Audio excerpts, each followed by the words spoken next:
नमो भगवती वासुदेवाय। नमस्कार दोस्तों, आज के इस वीडियो में हम बात करेंगे रमा एकादशी व्रत के बारे में। इसे कई जगह पर रंभा एकादशी व्रत के नाम से भी जाना जाता है।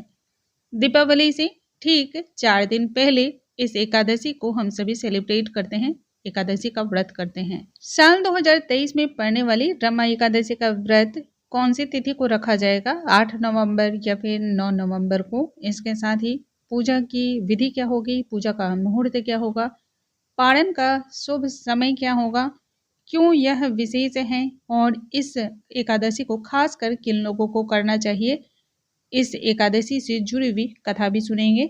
ऐसी बहुत सारी जानकारी आज की इस वीडियो में हम जानेंगे। एकादशी पर हमें किन चीज़ों का दान करना चाहिए यह भी जानेंगे और इससे जुड़ी हुई तमाम प्रकार की जानकारियाँ आज के इस वीडियो में हम जानेंगे।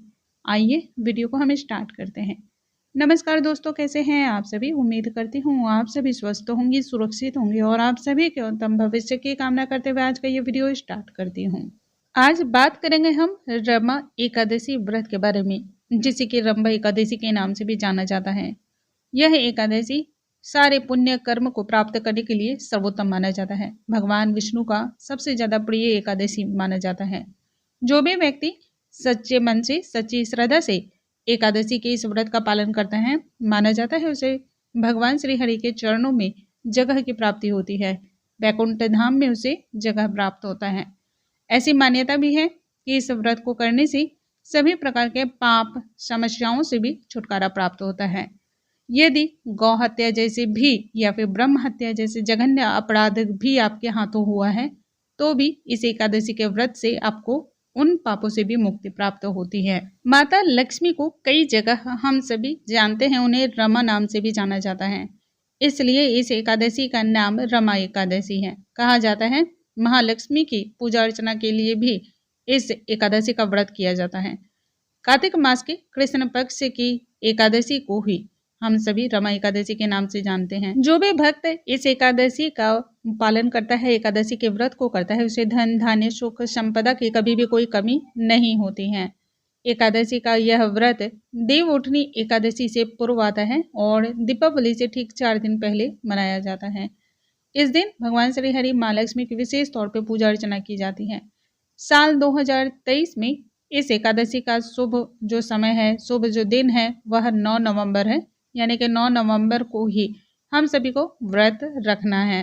कार्तिक मास में कृष्ण पक्ष की रमा एकादशी की शुरुआत तो वैसे 8 नवंबर को ही हो जा रही है, सुबह 8:23 पर, यानी कि उदया तिथि के बाद हो रही है।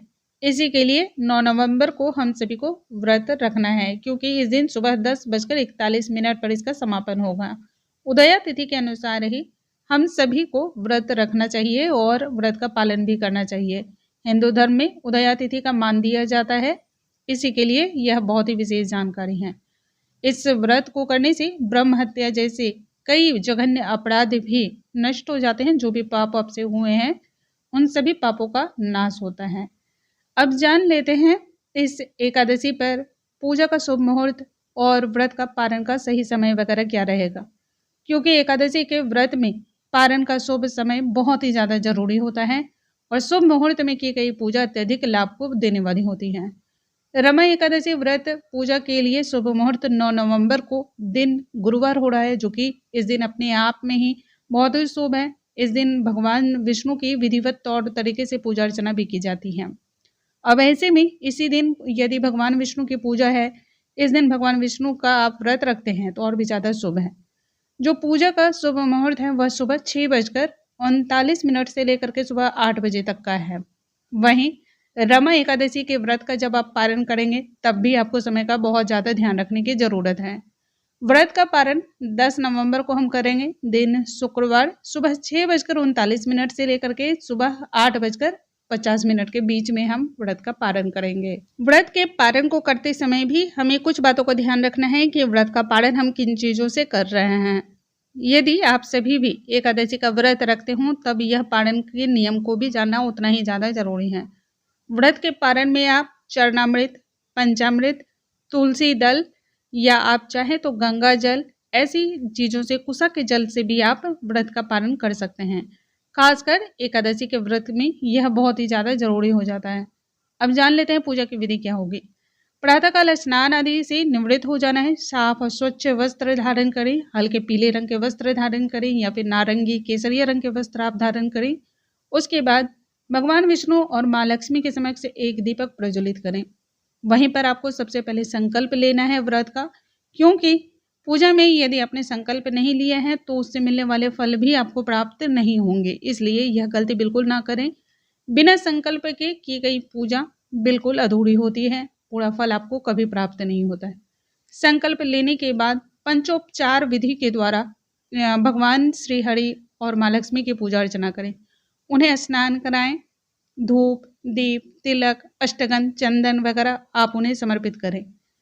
फिर आपको भोग लगाना है। भोग में पीली वस्तुओं का अत्यधिक महत्व माना जाता है। पीले ऋतुफल या फिर पीली मिठाइयों का भी भोग आप लगा सकते हैं।